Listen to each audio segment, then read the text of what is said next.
أعوذ بالله من الشيطان الرجيم بسم الله الرحمن الرحيم السلام عليكم ورحمة الله وبركاته.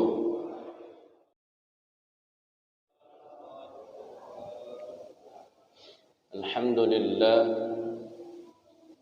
والصلاة والسلام على رسول الله سيدنا محمد ابن عبد الله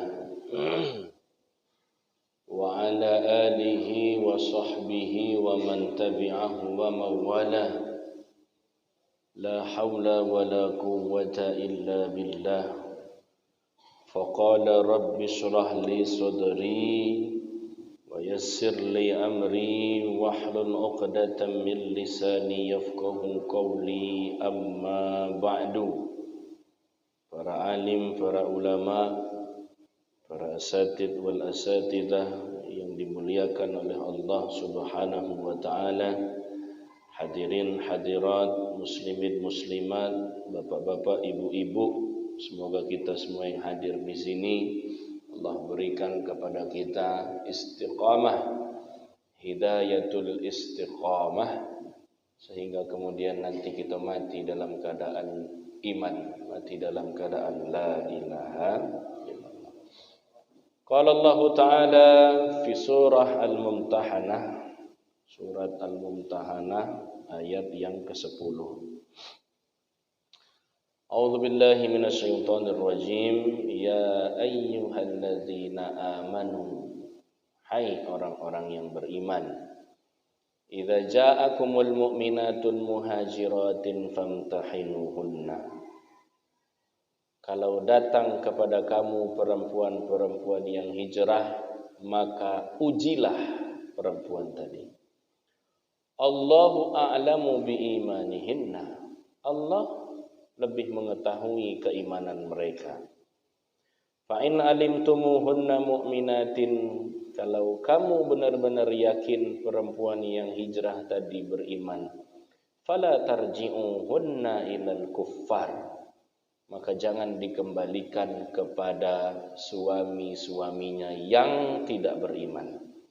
Lahunna hillul lahum wa lahum yahilluna lahun, karena perempuan yang beriman, perempuan muslimah tidak halal untuk laki-laki yang tidak Islam, begitupun sebaliknya.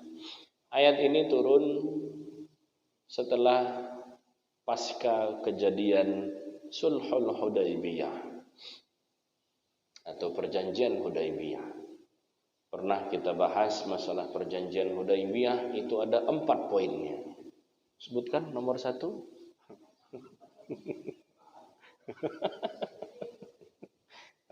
Galak ngetes. Ada 4. Ya, antara lupa atau udah ingatnya. Salah satu dari 4 itu adalah kalau ada orang beriman dari Makkatul Mukarramah pergi ke Madinah, maka harus dipulangkan ke Mekah lagi. Mekah waktu itu masih Darul Kuffar, tempatnya orang-orang kafir. Mekah yang di Madinah tempatnya orang-orang Islam. Dulu sebelum Fathu Makkah. Kalau ada orang Mekah pergi ke Madinah harus dipulangin. Tapi kalau ada orang Madinah pergi ke Mekah enggak boleh dipulangin. Adil apa tidak? Adil apa tidak? Tidak. Tapi Nabi setuju apa tidak? Nabi setuju. Oke, aku setuju, kata Nabi. Kenapa bagi kita itu tidak adil? Belum sampai pikiran kita sampai. Sekelas Umar pun masih mengatakan, ini kok tidak adil ya Rasulullah? Kok bisa engkau setujunya? Umar tanya sama Abu Bakar, Abu Bakar, kamu setuju masalah perjanjian itu? Setuju, ngapo? Nabi setuju, setuju juga. Semudah itu Abu Bakar. Kalau Umar masih kritis, tak kan ada ya Rasulullah, yang kok tidak adil poin ini. Nabi setuju. Walhasil mereka lah yang lebih dulu melanggar punya peraturan itu. Lalu kemudian karena memang mereka duluan yang melanggar, Allah taksis pengecualian. Semestinya orang beriman itu kalau ke Mekah dipulangin, ya toh? Kalau orang Mekah, orang kafir Mekah, kemudian dia hijrah, beriman, pergi ke Madinah, semestinya dipulang. Tapi kata Allah, terkhusus untuk perempuan, fala tarji'uhunna ilal kuffar. Jangan dipulangin. Ada perempuan dari Mekah, dia tinggalin suaminya yang masih kafir, dia tinggalin suaminya yang masih tidak beriman, pergi dia hijrah dari Mekah ke Madinah, meninggalkan suaminya di Mekah. Ini perempuan yang sudah beriman tadi, jangan dipulangin. Ngapo? Lahunna hillul lahum. Wanita muslimah tidak halal untuk laki-laki yang tidak Islam. Hadza ilmun ma'lumatun bid-darurah. Ilmu ini ilmu dasar sekali. Bukan masalah enggak toleransi, ini intoleran, bukan. Ayat ke-10 itu sebelumnya ayat ke-berapa berarti? Sebelum 10 berapa? Masih hitungan kita 9, 10 kan? Sebelum 9 berarti 8 kan? Kan kita ngitung masih 1, 2, 3, 4, 5, 6, 7, 8, 9, 10. Masih lurus ngitungnya kan? Kalau anak saya ngitung 1, 3, 5, 10, 9, 6, 4. Nah, budak kecil, tidak ngerti ngitung. Kalau gitu kan 9, 10. Ayat 10 larangan wanita muslimah menikah dengan laki-laki non-muslim. Ayat 9 dan ayat 8 membahas tentang toleransi. La yanhaakumullahu 'anil ladzina lam yuqatilukum fid dini wa lam yukhrijukum min diyarikum an tabarruhum wa tuqsitu ilaihim.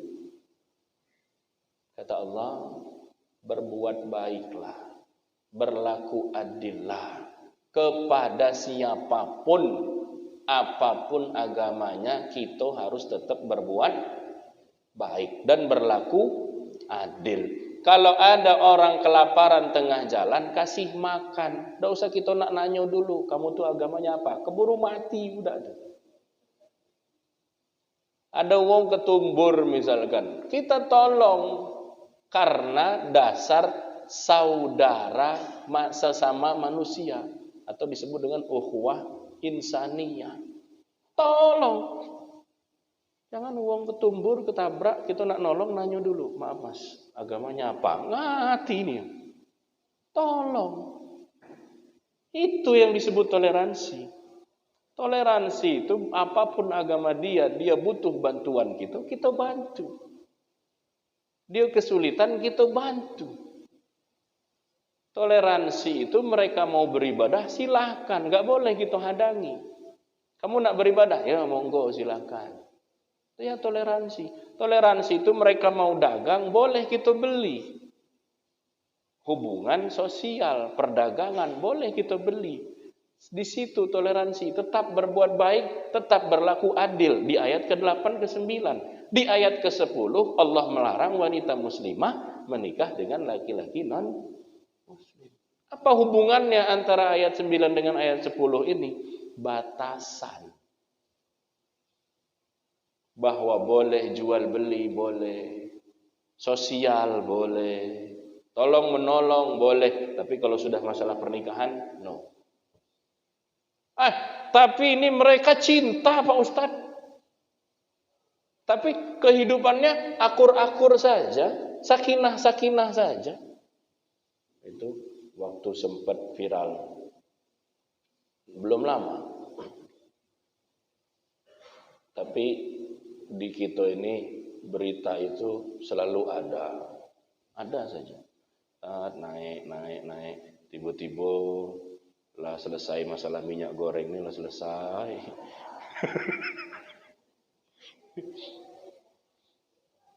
Udah selesai, udah heboh. Nanti ada lagi masalah baru. Masalah apa? Masalah logo. Terus nanti ada lagi masalah. Kemarin sempat masalah apa namanya? Masalah nikah perempuan muslimah. Nikahnya di gereja. Komentar netizen macam-macam. Maha benar netizen dengan segala komentarnya. Di sosial media yang goblok bisa kelihatan pintar. Yang di dunia nyatanya maaf goblok, itu di dunia sosial bisa kelihatan pintar. Maaf, yang jelek bisa kelihatan cakep, bagus. Yang gemuk bisa kelihatan kurus. Begitu sebaliknya, yang benar bisa jadi salah. Maka, macam-macam. Ini kehidupannya sakinah kok, akur-akur saja kok. Bahkan ada yang sama Islam tapi tidak akur. Aduh. Ini yang beda agama malah akur. Wah, jadi dibuatnya logika kita dibolak-balik. Iya juga ya. Padahal bukan masalah iya juga. Sedari awal pernikahannya sudah tidak sah. Kalau tidak sah bagaimana? Ya sudah berzina namanya. Lahunna hillul lahum walahum yahilluna lahun.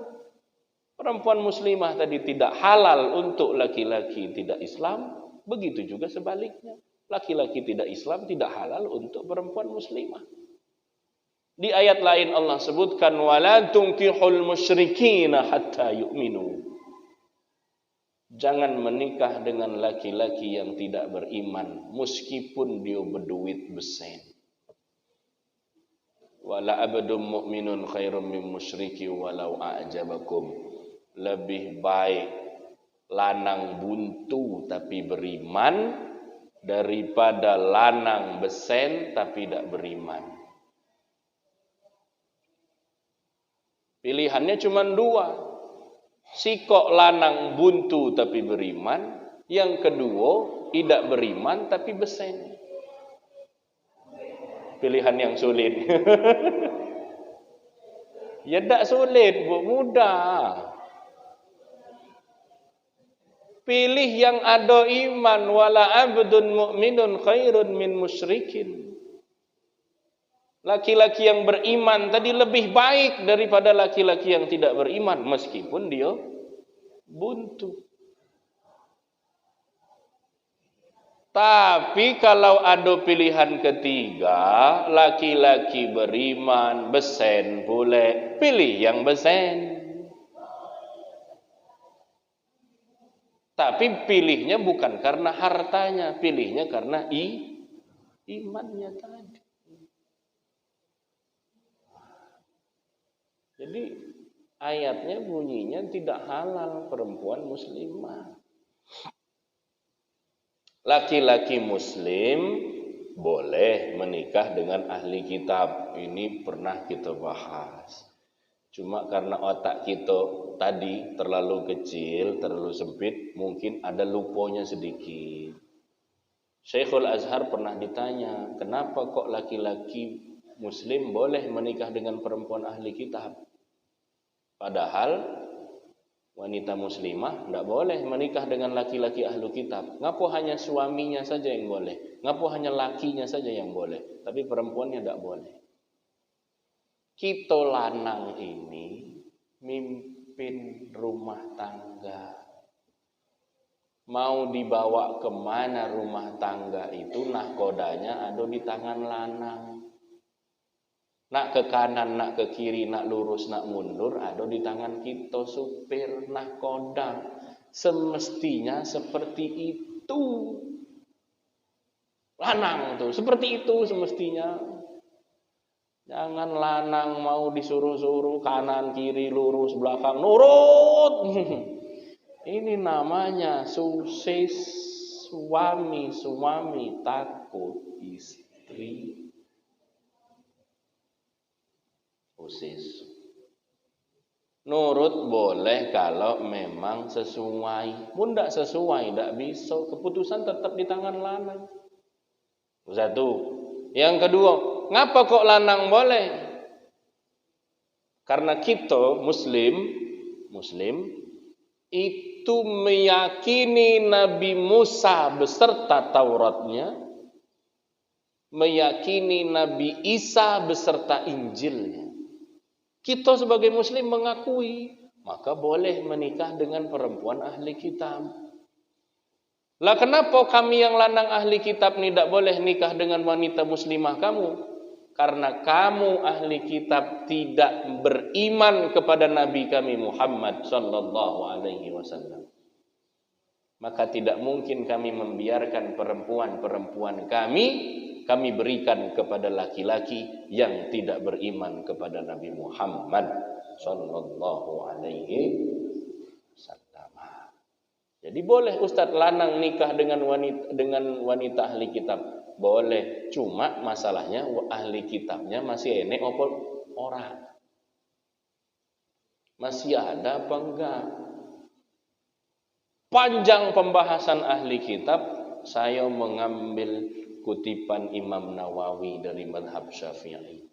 Ahli kitab yang boleh dinikahi itu ahli kitab yang mana? Perempuan yang mana yang boleh dinikahi? Perempuan cucunya Nabi Yakub alaihi salam. Namanya Yakub, panggilannya Israil. Anak cucu cicit keturunan Israel disebut Bani Israil. Israil itu nama Nabi Yakub.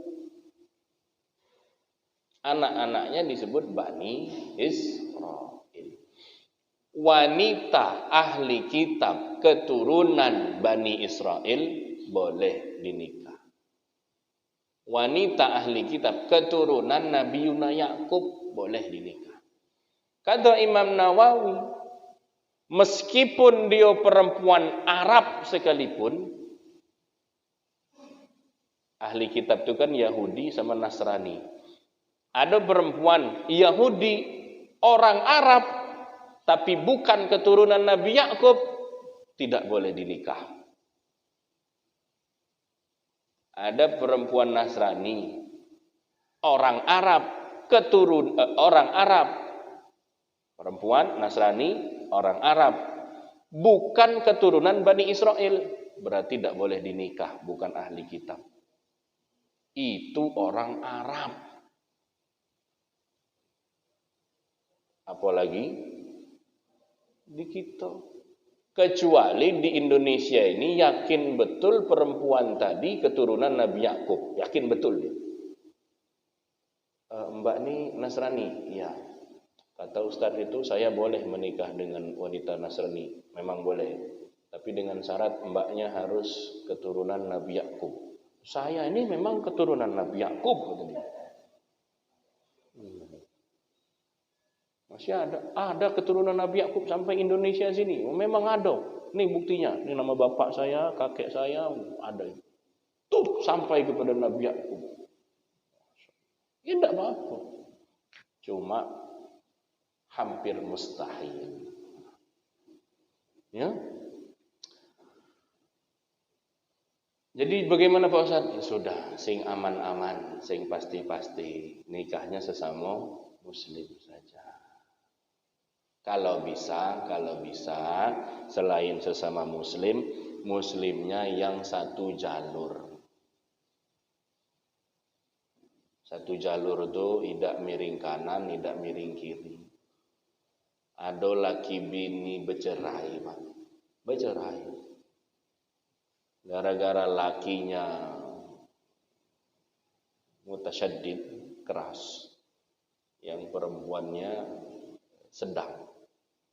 Jadi tidak cocok. Saya waktu itu lupa kasusnya apa. Tapi misal kasusnya, jadi kata suaminya, ini merayakan malam nisfu Sa'ban ini haram. Karena tidak pernah dilakukan oleh Nabi, tidak pernah dilakukan oleh sahabat. Itu aja yang dibawa. Kata istrinya, enggak, ini enggak apa-apa. Ya meskipun memang Nabi tidak melakukan, tapi tidak semua yang ditinggal Nabi itu haram. At-tarku la ya'ni tahrim. Tidak semua yang ditinggalkan Nabi atau tidak semua yang tidak dilakukan Nabi tidak boleh kita laksanakan.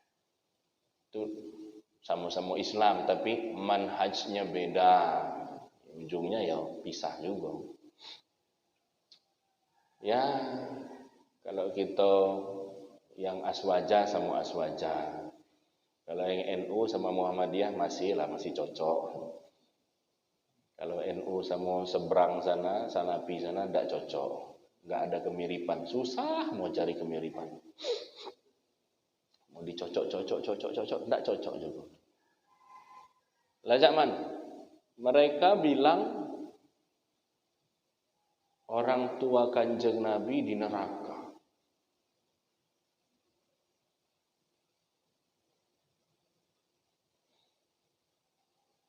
Kira-kira, tidak usah lagi itu Nabi.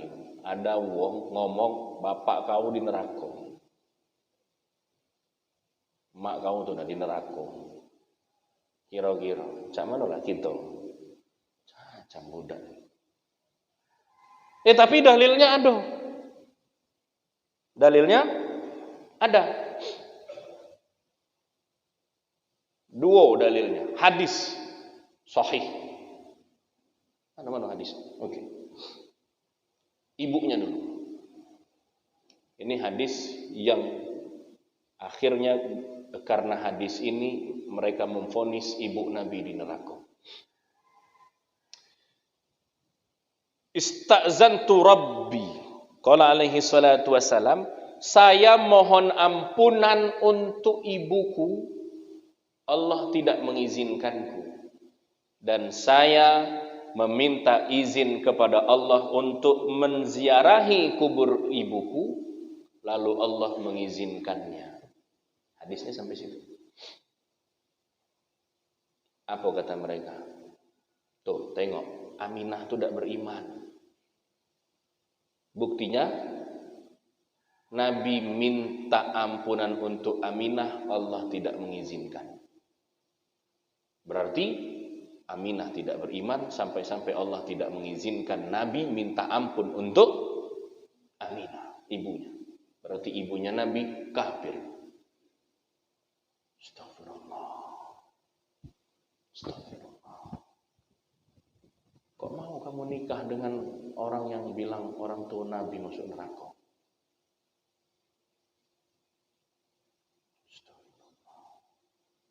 Oke, ini hadis. Kita bahas dulu ayatnya, baru nanti kita bahas apa maksud hadis tadi. Apa kata Allah? Wa ma kunna mu'adzabina hatta nab'atsa rasula.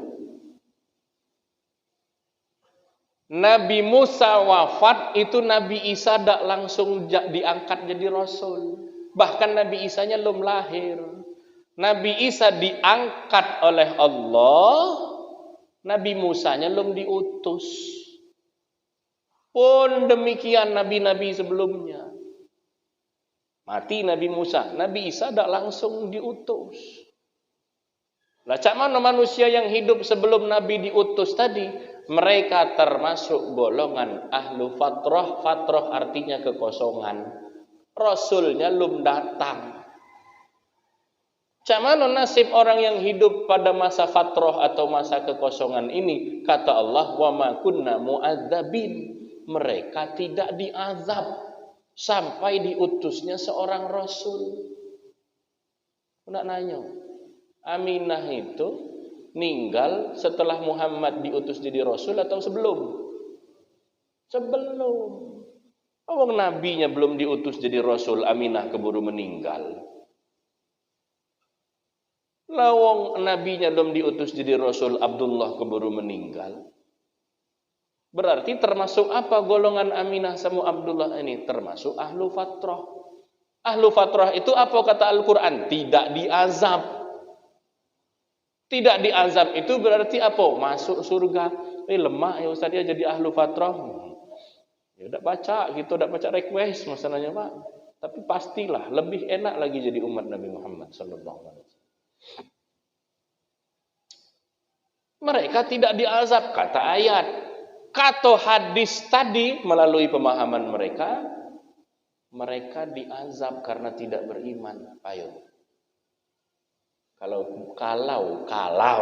bertentangan antara ayat dan hadis, mana yang diambil? Ayat. Itu pun kalau bertentangan. Ternyata duo antara hadis sama Quran ini tidak bertentangan. Kepalanya yang konslet memahami. Aku memohon ampun untuk ibuku, Allah tidak mengizinkanku. Bagi mereka mengatakan orang tua Nabi tidak beriman. Tapi pemahaman kita ahlu sunnah, aku minta ampun untuk ibuku, Allah tidak mengizinkanku. Apa artinya? Bukan karena Aminah tidak beriman, karena tidak perlu. Untuk apa mohon ampunan? Orang tidak terhitung dosa. Orang tidak terhitung dosa, ahlu fatrah. Kok bisa cara memahaminya seperti itu? Buktinya, kan hadisnya makanya dihabisin. Saya memohon ampun untuk ibuku, Allah tidak mengizinkanku. Saya minta izin untuk ziarah ke makam ibuku, Allah mengizinkanku. Artinya apa? Tuhan masih ngizinin. Kalau emaknya tidak beriman, tidak diizinkan sama Tuhan, Nabi nak ziarah, macam itu namanya memahami itu. Gregetan. Cuma sudah dijelaskan dalilnya, sudah dijelaskan. Ya tetap, ya sudahlah, tidak usah perang dalil. Yang penting kita nguatkan saja. Macam malam nisfu Sa'ban. Aku tadi malam, tidak ku lagi hari ini, tidak ku bahas lagi pening kamu dalil ini itu, duduk sini. Ayo kita baca Yasin sama-sama. Mana dalilnya? Kaget, kita selesai dulu Yasin. Nak dikasih dalil juga percuma, nggak diterima kok dalilnya. Itu ibu Nabi. Sekarang bagaimana dengan ayahnya? Datang sahabat.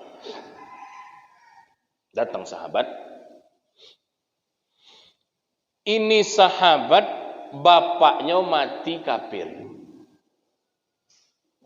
Bapaknya mati tidak beriman. Nanya sama Nabi, ya Rasulullah, aina abi? Karena bapaknya tadi mati kafir, dia bertanya sama Nabi, ya Rasulullah, bapakku di mana? Aina abi? Apa jawab Nabi? Tengok adab tata krama akhlak baginda Nabi Muhammad SAW. Ketika ditanya, ya Rasulullah, aina abi? Mana bapakku? Apa kata Nabi? Bapakku dan bapakmu di neraka. Hadisnya begitu. Coba kalau aku yang ditanya, ada wong bapaknya mati kafir misalkan, ya Rasulullah, Ustad, bapakku di mana? Neraka. Nabi kan yang ditanya siapa sih? Ya Rasulullah, di mana bapakku? Ngapa Nabi tidak jawab? Bapak kamu di neraka. Tapi jawaban Nabi bagaimana? Bapakku dan bapakmu di apa maksud Nabi ngomong macam itu? Biar senang hati budak nih. Padahal pertanyaannya ya Rasulullah, bapakku di mana? Kan bisa kan jawab, bapakmu neraka. Itu saya. Nabi tidak macam itu.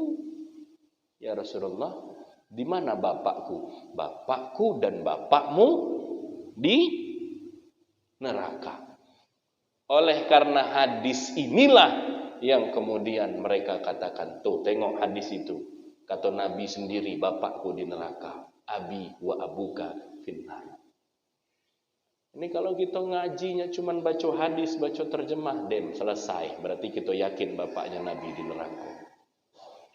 Padahal tadi sedari awal ayat sudah bilang, mereka ahli fatrah tidak di atap. Loh, kenapa bertentangan dengan hadis itu? Tidak bertentangan. Makanya bismillah.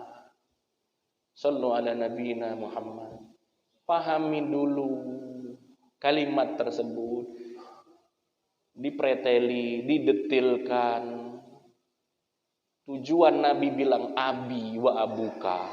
Itu yang pertama untuk menyenangkan hati yang bertanya tadi. Abi wa abuka finnar. Senang hati dia. Yang kedua, yang maksud Nabi bapak di sini bukan bapak kandung. Karena Nabi menggunakan kalimat ab, yang mana ab itu multi tafsir, multi makna dalam pemahaman orang Arab. Makanya kalau mau belajar hadis, otak kita harus berpikir bagaimana literasi, kemudian bagaimana kultur Arab itu kita harus ngerti. Maka saya tidak setuju dengan istilah jangan ke Arab-Arapan. Kita nggak bisa paham hadis itu, bang hadisnya bahasa Arab, kok nggak boleh ke Arab-Arapan? Pahami, abun itu maknanya multi makna, multi tafsir. Bisa berarti bapak, bisa berarti paman. Kalau dia bapak kandung, bahasa Arabnya bukan abun, tapi walidun. Bapak kandung. Emak kandung, walidatun. Nah kalau ummi bisa berarti ibu, bisa berarti bibi. Anak kita manggil bibinya apa? Mak dak? Mak kan? Wong makcik kan? Mak juga kan? Iya toh?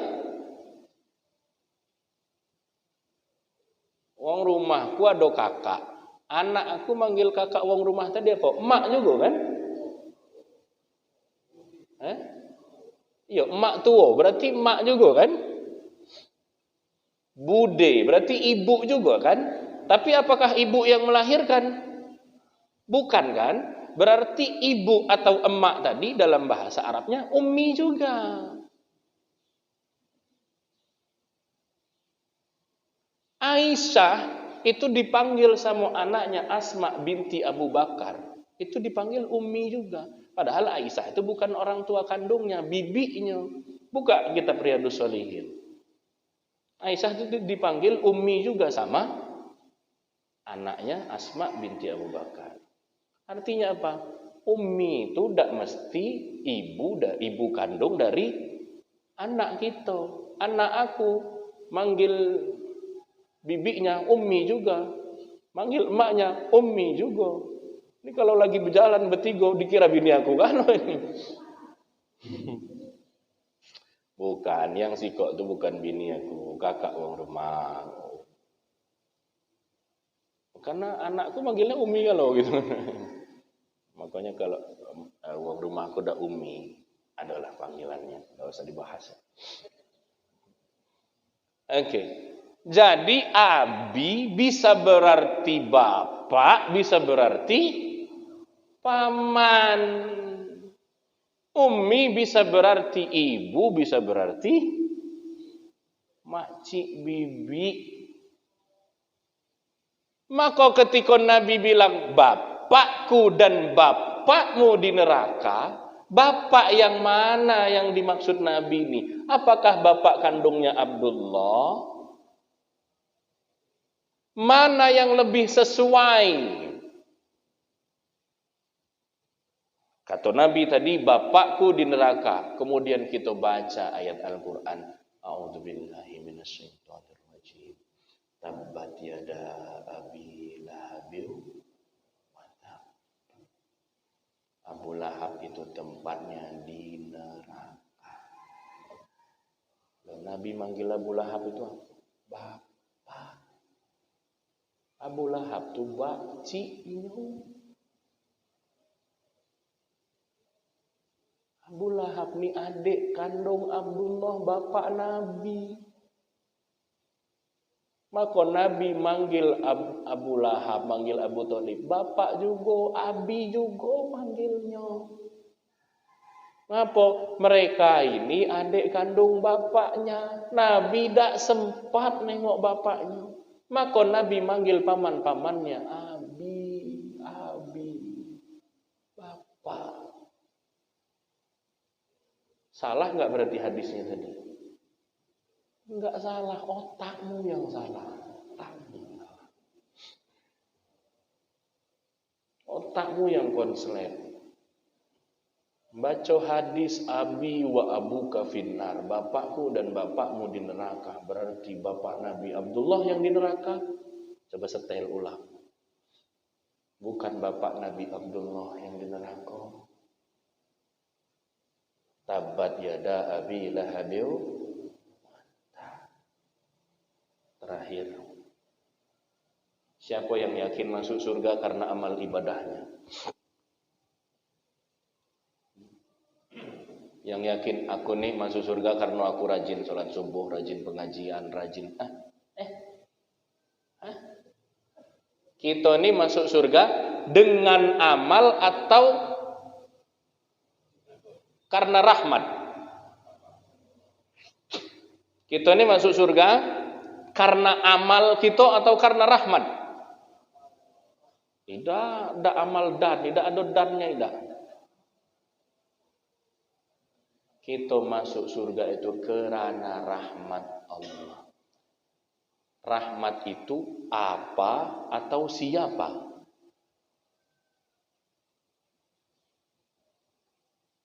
Rahmat itu bukan apa, tapi siapa. Wa ma arsalnaka illa rahmatan lil alamin. Tidaklah kami utus engkau wahai Muhammad kecuali menjadi rahmat. Yang buat kita masuk surga itu berarti rahmat. Siapa rahmat tadi? Nabi Muhammad. Mun bukan karena bantu Nabi, tak bisa kita masuk surga. Nak ngandal ke amal ibadah kita tak cukup. Jadi yang buat kita masuk surga Pak Ustaz dibantu sama Nabi, itulah rahmat tadi. Loh, kenapa Ustaz Nabi itu disebut rahmat? Nabi dewek bilang, ana rahmatul muhda. Saya adalah rahmat. Kata Nabi. Saya ada rahmat. Karena Nabi bantu kita, kita masuk surga. Sekarang aku nak nanya. Kalau kita yang tak kenal lagi Nabi tolong masuk surga. Apalagi goblok.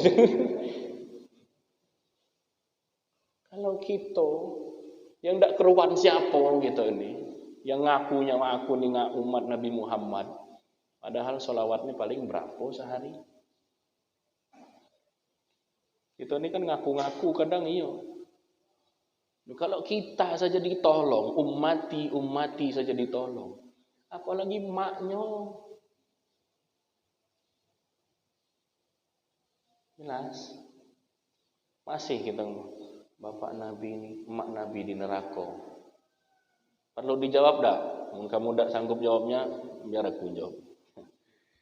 Insyaallah, ya. Subhanakallahumma wa bihamdika asyhadu an la ilaha illa anta astaghfiruka wa atubu ilaik. Alhamdulillahirabbil alamin. Allahumma shalli ala sayyidina Muhammad wa ala ali sayyidina Muhammad. Allahumma ighfir lana wa tub alaina innaka antat tawwabur rahim. Dzunubana wa dzunuba walidayna warhamhuma kama rabbawna shighara. Rabbana zidna ilman warzuqna fahman wa alhiqna bis shalihin. Rabbana atina fid dunya hasanah wa fil akhirati hasanah wa qina adzabannar. Wa sallallahu ala sayyidina Muhammadin nabiyil ummi wa ala alihi wa sahbihi wa baraka wa sallam. Subhana rabbika rabbil izzati amma yasifun. Wassalamun alal mursalin. Alhamdulillahi rabbil alamin. Assalamualaikum warahmatullahi wabarakatuh.